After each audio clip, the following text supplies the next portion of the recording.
Hello, welcome. Today we're going to be looking at roadmap to a process. How do you come about a process that you want to control, or that process that you want to optimize?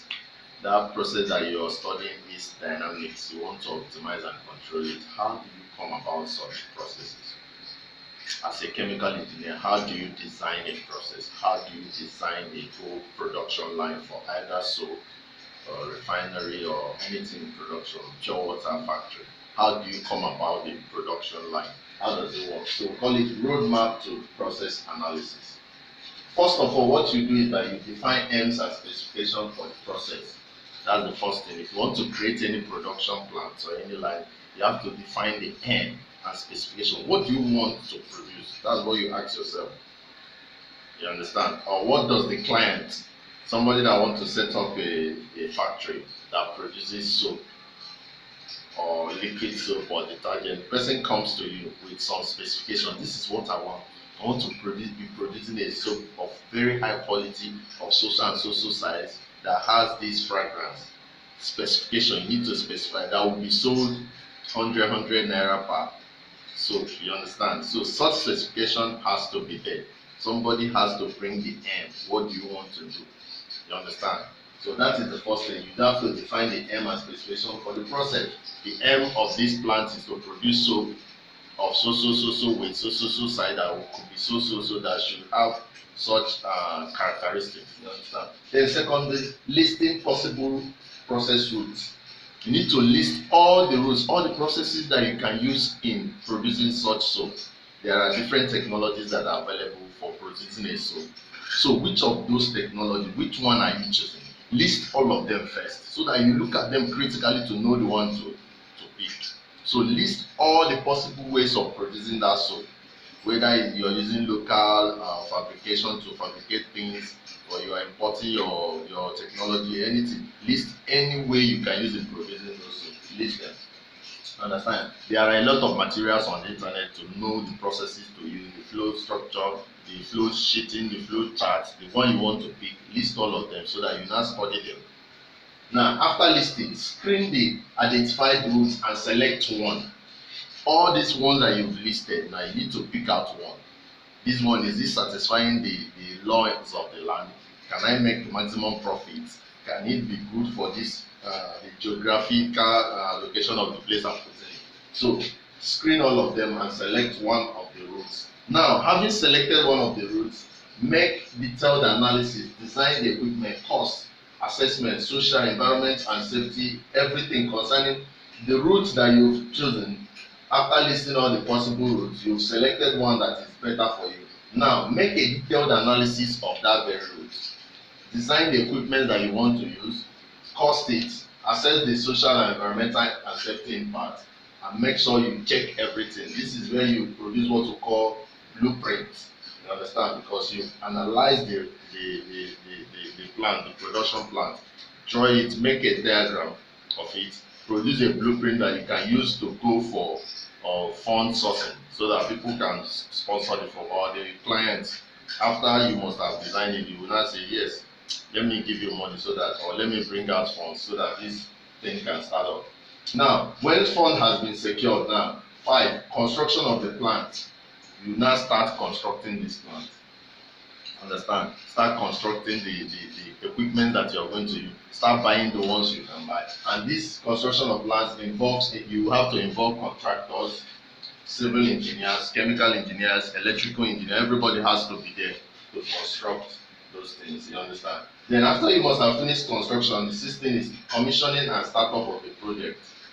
You understand? After doing all the construction, the owner has to be there. Then you come and start up the project, commission it, make sure it's working.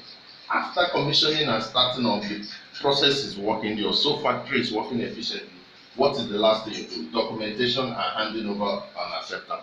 You have to document everything, the diagrams, everything, the way the startup was done, the way the commissioning was done, everything. You have to document it in a paper so that somebody can always use it for troubleshooting and other things. You understand?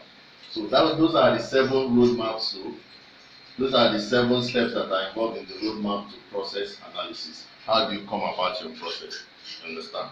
So these are the steps that you take as a chemical engineer or as engineers in bringing about a production line into place. So you have to take them one by one, define the ends and specification of the process, listing possible process routes, screening the identified routes and selecting one of them, making detailed analysis, design of equipment, costing, assessment of social, environmental safety impacts, construction of the plant, commissioning and startup of the project, documentation and handing over and acceptance. So briefly in the last class we learned about what a process is and what process control is all about. So to define it, this is actually a diagram of a process, and we say that a process is any set of instructions or set of operations that transforms an input chemically or physically to an output. So in every process there are process units. Like a process of refining crude oil is not just one rectification tower. Then you pass in the crude oil, you get the refined products here. That's not just the process. You understand? It passes through stages. You understand? Heating, all those things, cooling, everything that is involved. Yeah, you have what you call process units divided. You understand? The stripping section, the rectifying section, everything is divided into sections. Even when you're producing soap, there is storage, there is transfer of materials, there is the actual material reaction, there is separation before your soap. Those individual units are known as process units. So in a process, we have individual units known as process units that enable the conversion of input to output. And within within the process units, we have the transfer of streams from one unit to the other. So this movement is known as stream movement from one process unit to other. Here you have the input that finally comes out as the output in a process. You understand? And every process can be defined or described by what we call by its characteristics known as process variables. Like this very process, you can tell us about the temperature.